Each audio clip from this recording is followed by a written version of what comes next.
નમસ્કાર.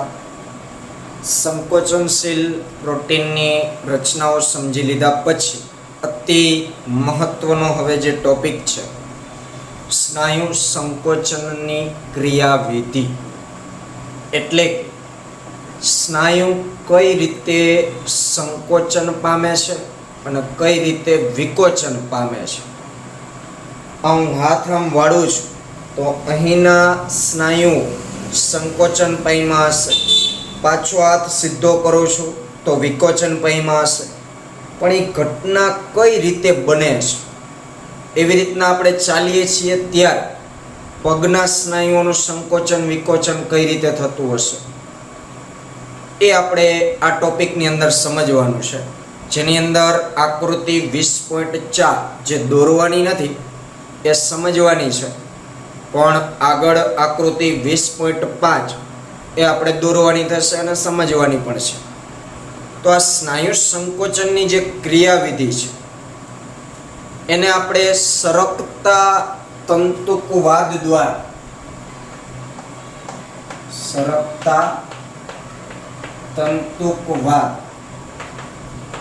આ જે સિદ્ધાંત છે એના દ્વારા સારી રીતે આપણે સમજી શકીએ. આ જે સિદ્ધાંત છે એના અનુસાર સ્નાયુ તંતુનું સંકોચન, આ સિદ્ધાંત અનુસાર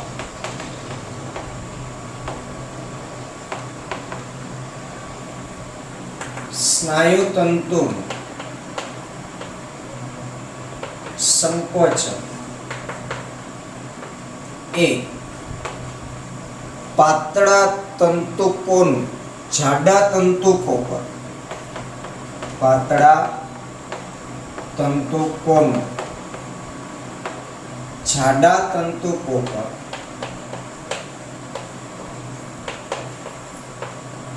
સરકવા ને કારણે થાય છે.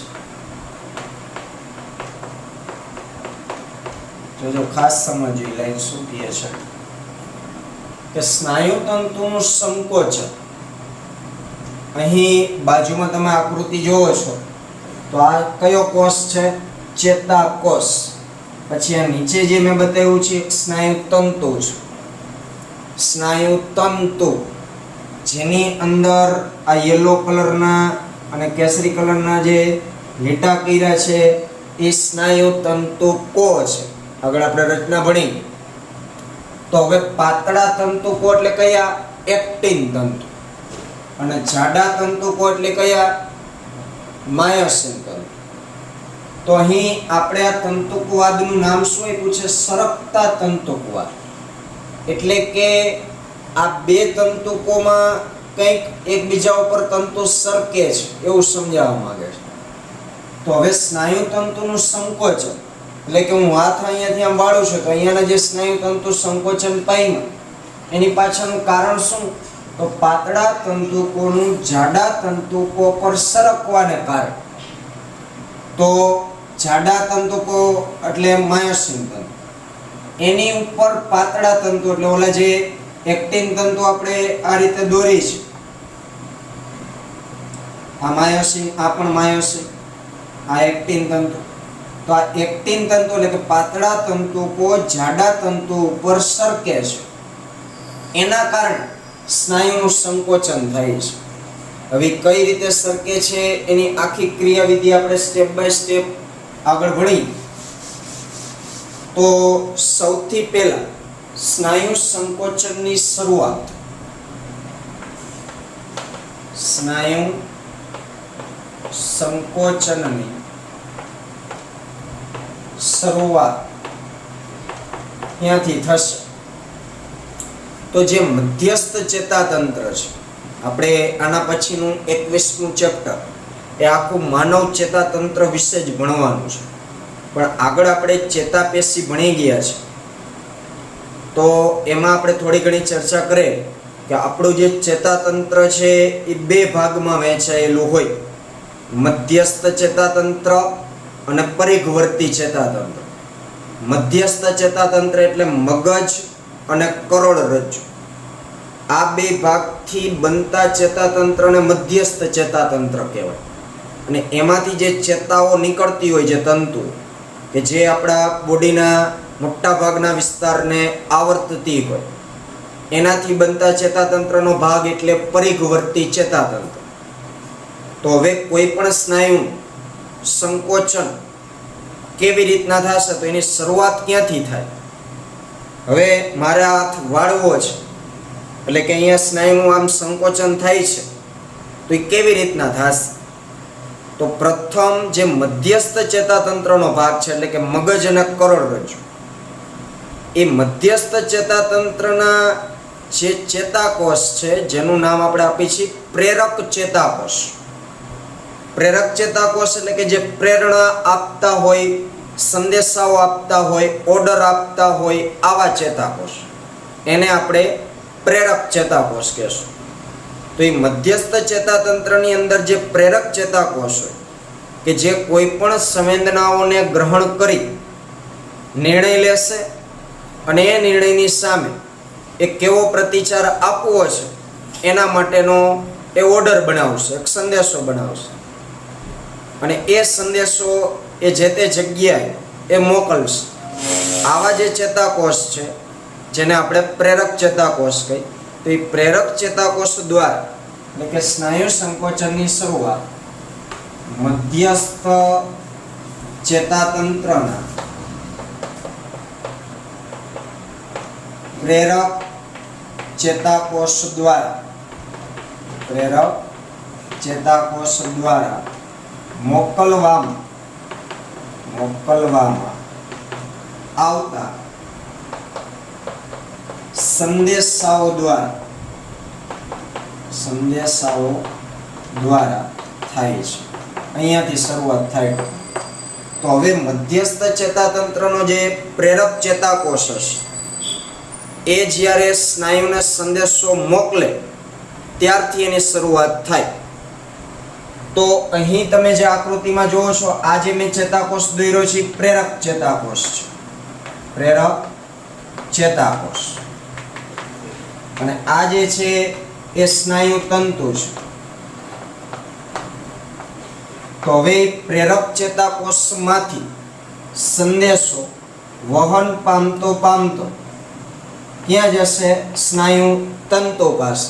અને સ્નાયુ તંતુને જેવો એ સંદેશો મળે ત્યાર પછી આગળની ક્રિયાવિધિ શરૂ થતી. હવે આ જે પ્રેરક ચેતાકોષ સ્નાયુ તંતુ સાથે જોડાઈને પ્રેરક એકમ બનાવે. પ્રેરક ચેતાકોષ, જોજો ખાસ સમજો બધી લઈને પછી. પ્રેરક ચેતાકોષ કોની સાથે? સ્નાયુ તંતુ સાથે. સ્નાયુ તંતુ સાથે જોડાઈ પ્રેરક એકમ બનાવે. પ્રેરક એકમ બનાવે છે. જે મેં અહીંયા આકૃતિ દોરેલી છે એની આપણે વાત કરીએ છીએ. આ જે પ્રેરક ચેતાકોષ અને સ્નાયુતંતુના ચેતાતંતુ પળ વચ્ચેનું જે જોડાણ છે, તો અહીં તમે જુઓ છો, આ પ્રેરક ચેતાકોષ એનો અંતિમ ભાગ, જેને આપણે ચેતાંતો કહીએ છીએ, અને આ જે સ્નાયુતંતુ છે એની આપણે જે બોર્ડર દોરી છે, એ બોર્ડર શું છે? હકીકતમાં કોષરસ પટલ છે. પણ સ્નાયુતંતુની બાબતમાં આપણે શું નામ આપ્યું છે? સ્નાયુતંતુ પટ. તો એ બંને વચ્ચેનું જે જોડાણ અહીંયા બનશે, એ જોડાણને ચેતા સ્નાયુ સંધાન તરીકે ઓળખવામાં આવે. એટલે કે ચેતા અને સ્નાયુનું જોડાણ સ્થાન. પ્રેરક ચેતાકોષ અને સ્નાયુતંતુ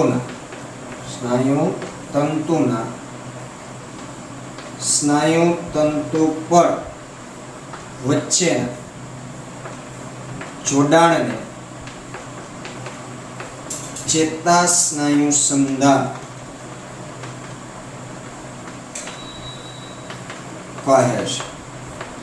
એટલે કે ચેતા સ્નાયુ સંધાન એવો ભાગ છે કે જ્યાં પ્રેરક ચેતાકોષ અને સ્નાયુતંતુ પણ આ બંને એકબીજા સાથે જોડાતા હોય એટલે પરિણામે ત્યાં જે એકમ તૈયાર થાય એને આપણે પ્રેરક એકમ તરીકે ઓળખશું. આ પ્રેરક એકમ કઈ રીતે બને છે?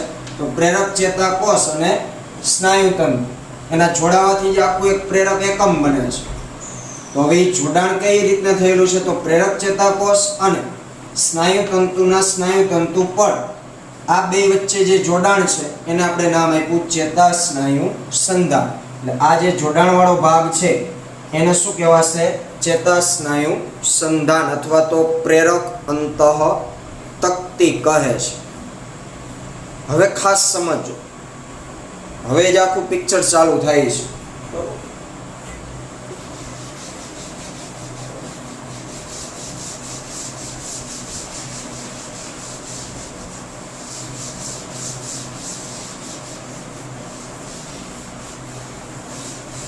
હવે આપણે એક ચાર્ટની રીતે લખતા જઈએ એટલે તમને વધારે આઈડિયા આવે. હવે જે સંદેશો છે સ્નાયુના સંકોચન કરાવવા માટે, એ સંદેશો જે પ્રેરક ચેતાકોષમાંથી વહન પામતો જ્યારે ચેતા સ્નાયુ સંધાન પાસે પહોંચે ત્યારે ન્યુરોટ્રાન્સમીટર એસિટાઇલ કોલાઇન મુક્ત થાય છે. ચેતા સંદેશાઓ જ્યારે ચેતા સ્નાયુ સંધાન પાસે પહોંચે ત્યારે શું મુક્ત થાય છે? ન્યુરોટ્રાન્સમીટર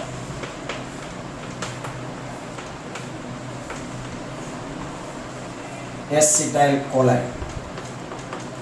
આ પણ આપણે ભણી ગયા છે, ચેતાપેશી. બરોબર. ન્યુરોટ્રાન્સમીટર એટલે ચેતા પ્રેષક દ્રવ્ય, ચેતાકોષ દ્વારા ઉત્પન્ન કરવામાં આવતું એક રસાયણ, અને એ રસાયણનું નામ શું છે? એસિટાઇલ કોલાઇન. આ ન્યુરોટ્રાન્સમીટર મુક્ત થાય. જો સ્ટેપ બાય સ્ટેપ સમજો. ચેતા સંદેશાઓ એટલે આ પ્રેરક ચેતાકોષમાંથી સ્નાયુ સંકોચન માટેના સંદેશાઓ ક્યાં પહોંચ્યા? ચેતા સ્નાયુ સંધાન પાસે. જેવા એ ચેતા સ્નાયુ સંધાન પાસે પહોંચે એટલે આ ચેતાંતોની અંતે જે ગાંઠ હોય એ ગાંઠની અંદરથી ન્યુરોટ્રાન્સમીટર એસિટાઇલ કોલાઇન થી મુક્ત થાય. હવે આ મુક્ત થયેલું જે એસિટાઇલ કોલાઇન છે એ સ્નાયુતંતુ પડમાં સક્રિય કલાવી સ્થિતિમાનનું નિર્માણ કરે છે. તે સ્નાયુતંતુ પડમાં સક્રિય કલાવીજ સ્થિતિમાન નું નિર્માણ કરે છે. એટલે કે અહીંયાથી ન્યુરોટ્રાન્સમીટર છે એ સ્નાયુતંતુ પડને ટચ થશે એટલે સ્નાયુતંતુ પડમાં એસિટાઇલ કોલાઇન ઘૂસશે એટલે પરિણામે શું થાય કે ત્યાં સક્રિય કલાવી સ્થિતિમાન એટલે કે એ પણ આપણે 21મા ચેપ્ટરમાં ભણવાનું આવશે. બરોબર. કે જેમાં જે સ્નાયુતંતુ પડ હોય એમાં આયન માર્ગો હોય કે જે આયનોની હેરફેર કરાવતા હોય. બહારથી અમુક આયનો અંદર પ્રવેશતા હોય, અંદરથી અમુક આયનો બહાર નીકળતા હોય. તો એ આયનોની ફેરબદલી શરૂ થશે એને જ આપણે સક્રિય કલાવી સ્થિતિમાન કહીએ છીએ. તો આ સક્રિય કલાવી સ્થિતિમાન ક્યાં સર્જાણું? સ્નાયુતંતુ પડમાં. અને પછી સ્નાયુતંતુ પડમાં એ ફેલાશે, સ્નાયુતંતુ પડમાં ફેલાય એટલે બધી જગ્યાએ ટૂંકમાં આયન માર્ગો ખુલવા લાગે જેથી કરીને આયનોની ફેરબદલી થઈ શકે.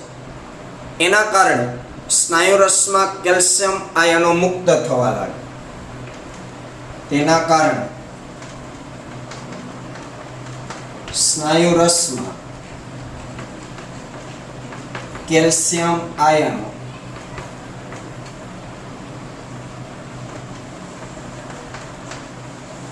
મુક્ત થવા લાગે. આ કેલ્શિયમ આયનો ક્યાંથી મુક્ત થયા હશે? તો સ્નાયુ રસની અંદર અંતઃકોષરસ જાળ, જેને આપણે સ્નાયુ રસ જાળ કહીએ છીએ. તો રચના વખતે આપણે કીધેલ કે સ્નાયુ રસ જાળ એ કેલ્શિયમ આયનનું મુખ્ય સંગ્રહ સ્થાન છે. તો આ સ્નાયુ રસ જાળની અંદર જે કેલ્શિયમનો સંગ્રહ થયેલો હશે, હવે એ કેલ્શિયમ આયન સ્નાયુ રસ જાળમાંથી બહાર નીકળીને ક્યાં જાય? જે આ સ્નાયુ રસ હોય એ સ્નાયુ રસમાં કેલ્શિયમ આયનો બધા મુક્ત થઈ જાય. હવે જેવા કેલ્શિયમ આયનો મુક્ત થાય એટલે પરિણામે શું થવાનું? સ્નાયુ રસની અંદર કેલ્શિયમ આયનની સાંદ્રતામાં વધારો થશે, એટલે કે કેલ્શિયમના સ્તરમાં વધારો થાય. Ca+2 ના સ્તરમાં વધારો થવા લાગશે, કારણ કે સ્નાયુ રસ જાળમાંથી કેલ્શિયમ આયનો નીકળી અને ક્યાં જવા લાગ્યા? સ્નાયુ રસમાં ફેલાવા લાગ્યા. એટલે હવે સ્નાયુ રસની અંદર કેલ્શિયમ આયનના સ્તરમાં શું થયો? ધીમે ધીમે વધારો થયો. હવે જેવો કેલ્શિયમનો વધારો થાય, હવે કેલ્શિયમની ભૂમિકા શરૂ થશે.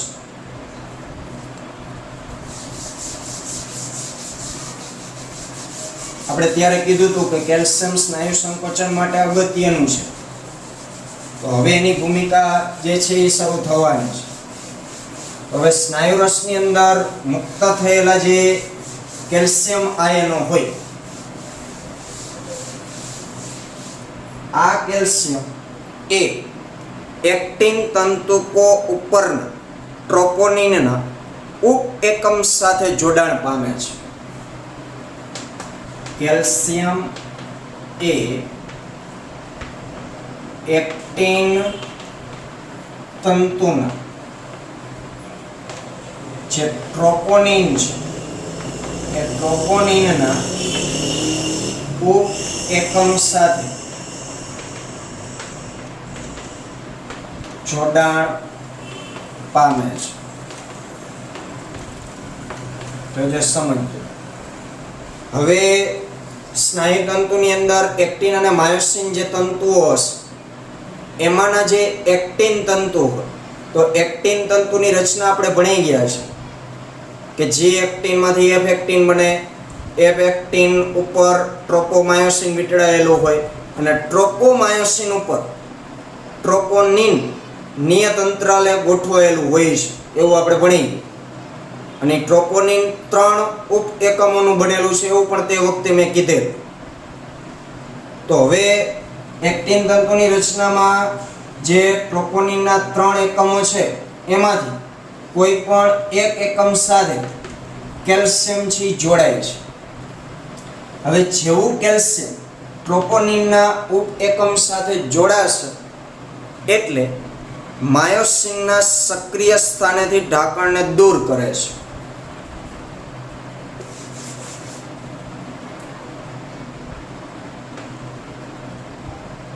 એક્ટિન ઉપર રહેલ માયોસિનના સક્રિય જોડાણ સ્થાનના ઢાંકણને દૂર કરે છે. જોજો સમજો, આ જે ઢાંકણ શબ્દ વાપરો ને, ઢાંકણ જ એટલે આ ટ્રોપોનિનનો ઉપ એકમ. આ એક્ટિન તંતુ છે, બરોબર?